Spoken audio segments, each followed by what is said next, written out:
me détendre longtemps sur ça parce que là, on le laissera pour les débats et l'échange. Je vais passer la parole à Monsieur Mor Tayandir. Bienvenue, marhaba bik, dans ton pays, le Maroc, depuis le Sénégal, en passant par l'Espagne. Je tiens tout simplement à rappeler que les Sénégalais, avant d'aller à la Mecque, ils font d'abord la première visite, c'est de Zawiya Tijaniya, ce qui rejoint ce que vient de dire Monsieur Amir, et ça, c'est des choses qu'on doit renforcer. Donc, Monsieur Mor, qui est master de direction et gestion des organisations non gouvernementales, master en médiation interculturelle, spécialiste en immigration, professeur en éducation pour le développement, délégué de l'ONG Action Sin Fronteras depuis 2019 en Espagne. Donc lui, il va nous parler de tous ces cartes ou ces identités qu'il a.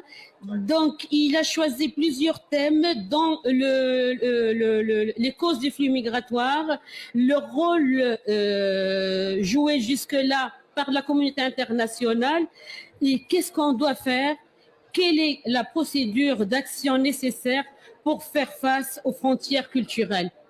Parce que les frontières culturelles, c'est des frontières qui sont assez souvent imaginaires, alors que normalement, on devait avoir des ponts culturels au lieu d'avoir des frontières culturelles. Je laisse la parole à Monsieur Mor qui va nous enrichir avec son savoir et sa trajectoire. Merci beaucoup, Amina. Merci à tout le monde et bonsoir. Au passage, féliciter le CCM, franchement, pour le travail accompli. Vraiment, je suis fier de voir l'organisation et toute l'équipe technique. Même à l'hôtel aussi, on est très bien reçus là-bas. Vraiment, machallah. J'espère que vous devez faire ça plusieurs fois. D'accord? D'accord. Merci beaucoup, Aminata, pour entrer dans le vif du sujet. Donc, moi, je voudrais insister un peu sur... c'est vrai qu'on doit parler, c'est vrai qu'on doit voir qu'est-ce qu'on doit faire, par exemple, sur les barrières, sur les frontières culturelles. Je crois que d'abord, il faut mettre les bases, savoir pourquoi on est arrivé jusqu'ici, qu'est-ce qui s'est passé avant. Parce que tout ce qu'on vient de parler ici, on nous parle du Niger, du Tchad, du Maroc et tout ça, c'est parce qu'il y a un héritage derrière. Par exemple, je me souviens, par exemple, en histoire, qu'on a étudié la conférence de Berlin en 1885 avec le partage de l'Afrique, avec tout ça, le début de la colonisation. Donc, sont des événements qui nous ont marqués jusqu'à maintenant. Ensuite, il y a les guerres mondiales. Il y a aussi la crise économique de 1929. Il y a la récession, par exemple, de la crise pétrolière des années 70. La crise financière, par exemple. Tous ces événements-là ont fait que le panorama international a changé. Et en changé, la partie la plus souffrante, c'est l'Afrique. Ce sont les pays pauvres et particulièrement le continent africain. Donc, tout se repose sur l'Afrique. Hein? Une Afrique divisée, une Afrique répartie par les puissances étrangères. Donc, on est obligé de recommencer de zéro. De recommencer pour un développement culturel d'abord et ensuite pour un développement économique. Mais ce que je voudrais retenir un peu sur l'impact de cette colonisation-là, de ces événements-là, quelles sont les conséquences de tout ça? Parce que plus particulièrement, ce qu'on voit, c'est la pauvreté, basiquement. Quand on parle de l'Afrique, on parle de pauvreté. Nous sommes pauvres et je crois que peut-être ça n'intéresse pas à la communauté internationale que l'Afrique soit riche. Pourquoi? Parce que ça n'intéresse pas. Donc, il y a des choses qu'on doit mettre sur la table et parler de ça là-dessus. Parce qu'une Afrique développée n'intéresse pas les grandes puissances. Pourquoi? Parce que je crois que la coopération internationale pourrait faire quelque chose. Par exemple, si après la Deuxième Guerre mondiale, il y a une reconstruction de l'Europe avec le plan Marshall, par exemple, mais en Afrique, l'Afrique n'a pas bénéficié d'un plan Marshall. Au contraire, l'Afrique a subi une colonisation, l'Afrique a subi l'apartheid, l'Afrique ensuite a subi la décolonisation des pays. Une décolonisation des pays qui ont pris leur indépendance et ensuite ils restent sous la domination étrangère. Nous ne pouvons rien, entre nous comme Africains, on ne peut rien faire parce qu'il y a la communauté internationale qui est là. Mais cette communauté internationale doit, c'est ce que je dis, doit avoir, par exemple, un changement d'idée. Il faut redéfinir les règles du jeu de la communauté, avec la communauté internationale. Il ne suffit pas d'imposer, par exemple, depuis le Nord, depuis les pays riches, d'imposer ce qu'on doit faire dans les pays africains. Donc, c'est à nous de prendre notre destin en main. C'est très important. Mais cela aussi, ça passe par l'union des peuples. Ça passe par la solidarité. Ça passe par des événements comme cet événement-là. L'échange culturel entre tout le monde, entre Sénégalais, entre Tunisiens, entre Marocains, entre tout le monde, pour mieux comprendre la réalité de l'Afrique. Parce que je ne peux pas imaginer, par exemple, qu'on me parle, par exemple, des gens en situation irrégulière dans un pays comme l'Espagne. Eux, ils peuvent voyager comme ils veulent en Afrique, ils peuvent entrer quand ils veulent, mais s'il s'agit d'un sujet d'un Africain, c'est complètement difficile. Donc, toutes ces choses-là, il faut prendre ça en considération. Et ce que je vois, c'est avec la coopération internationale, on peut contribuer, par exemple, après de redéfinir les règles du jeu, pour que la communauté internationale rectifie. C'est à la communauté internationale de rectifier et de suivre l'Afrique dans ses besoins, de suivre les communautés africaines dans ce qu'ils ont besoin, mais pas d'imposer ce qu'il veut faire depuis l'Occident, comme on veut. Donc, moi, je veux prendre la coopération comme un instrument fondamental. Mais cette coopération doit répondre, par exemple, à ce que je viens de dire, à un critère de co-responsabilité. Co-responsabilité entre l'Europe, entre la communauté internationale et les communautés africaines. Allez, un sens de co-responsabilité. Et ça implique, par exemple, écouter le dialogue. Ça implique l'échange. Ça implique la cohérence politique. Et non, par exemple, imposer certaines règles ou certains traités, par exemple, qu'on nous met. Je vous donne l'exemple, par exemple, de l'agriculture, par exemple, mais il y a des politiques de l'Union européenne qui n'intéressent pas à l'Afrique. Par exemple, vous prenez le PAC, le programme agricole commun. Par exemple, vous voyez avec la globalisation, les producteurs africains européens sont en train de produire comme ils veulent, financer, ils reçoivent des subventions de l'Union européenne, par exemple.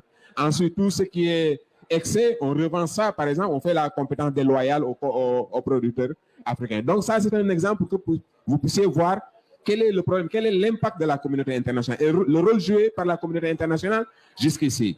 Et c'est à travers de cette coopération aussi qu'on doit tout faire pour lever ces barrières-là, par exemple, pour les immigrés.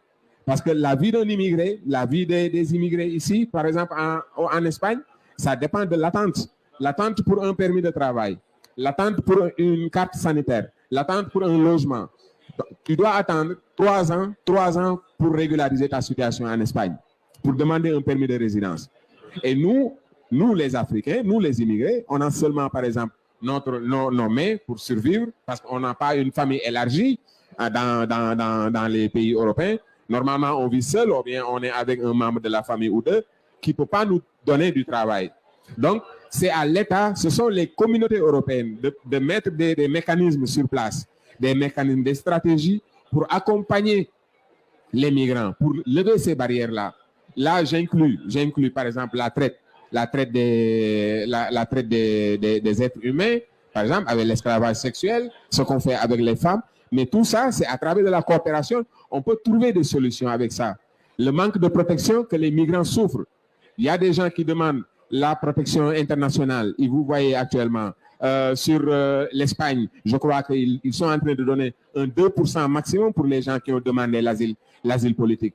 Mais c'est très peu, c'est très peu. C'est très peu. Alors qu'il y a un événement qui sort en Ukraine, tout le monde se sensibilise, on débloque des fonds, on débloque des milliards, on débloque tout parce que c'est la communauté européenne. Mais actuellement, il y a la famine, il y a le manque d'accès eau potable en Afrique, il y a manque d'infrastructures sanitaires, il y a manque d'électricité, il y a tout ça, il y a les guerres partout, il y a des renversements de pouvoir, il y a tout, mais la communauté internationale est muette. C'est pourquoi je dis ça ne l'intéresse pas. Donc, le débat aujourd'hui, je veux introduire d'abord pour qu'on puisse voir les bases, voir comment peut-on apporter aussi notre solution avec la communauté internationale à travers de la coopération pour essayer de trouver des solutions pour faire face à ces barrières culturelles-là, pour que la communauté internationale puisse rectifier, que ça l'Espagne, la France, l'Union européenne puisse rectifier. Eux, ils s'organisent.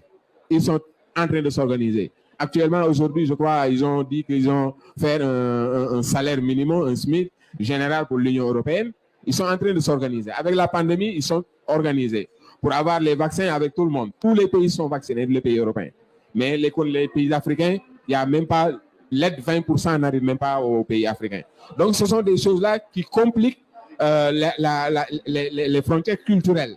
Donc, on ne peut pas faire un grand effort à part de ce qu'ils sont en train de faire.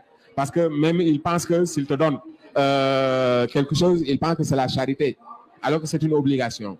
Et malheureusement, tu es obligé à tout moment de rectifier, par exemple, de démontrer que tu es un pauvre en Espagne. Parce qu'à tout moment, tu es obligé d'aller chercher un certificat de vulnérabilité pour voir que tu es pauvre. Mais ça, c'est indigne. C'est indigne. L'être, je dis souvent que l'être n'a pas la faute. Le pauvre n'a pas la faute.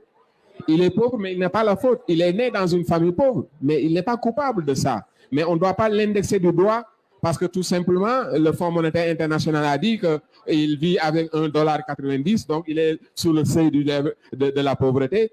Mais la faute, c'est la communauté. La faute, c'est la société. C'est pourquoi actuellement, heureusement, ils ont compris avec le développement durable, avec les ODD, ils ont compris que la pauvreté n'est plus un problème individuel, c'est un problème social. Ensuite, multidimensionnel, c'est plusieurs facteurs. Ce n'est plus une question de $1,90, c'est un ensemble, un système qui est autour de cette pauvreté-là. Parce que même si tu as $1,90 et tu n'as pas, par exemple, un système sanitaire universel, et quand tu es malade, on te prend en charge. Si tu n'as pas l'accès à l'éducation, si tu n'as pas l'accès à l'alimentation, mais des enfants qui meurent tout simplement parce qu'ils n'ont pas de quoi manger, ou des enfants qui meurent ou parce que ça leur manque un paracétamol. Donc, c'est triste quand même, mais c'est la réalité. Donc, ces frontières-là culturelles qu'on doit parler, je crois qu'il faut d'abord voir les bases, les causes aussi. Et cette cause-là, il y a les chiffres. Il y a les chiffres. On n'a pas le temps de donner des chiffres ici, mais sur la famine, sur l'insécurité alimentaire dans les pays comme le Tchad, le Niger, le Burkina Faso. Actuellement, c'est chaotique. C'est chaotique et la communauté internationale est là.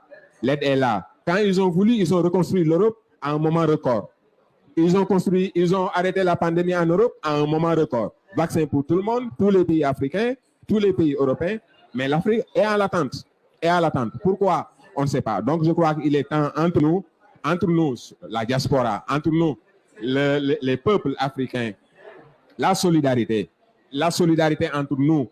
Essayer de voir les solutions, de proposer les solutions et de travailler ensemble. Parce que c'est possible. C'est possible. Moi, je suis très fier d'être ici.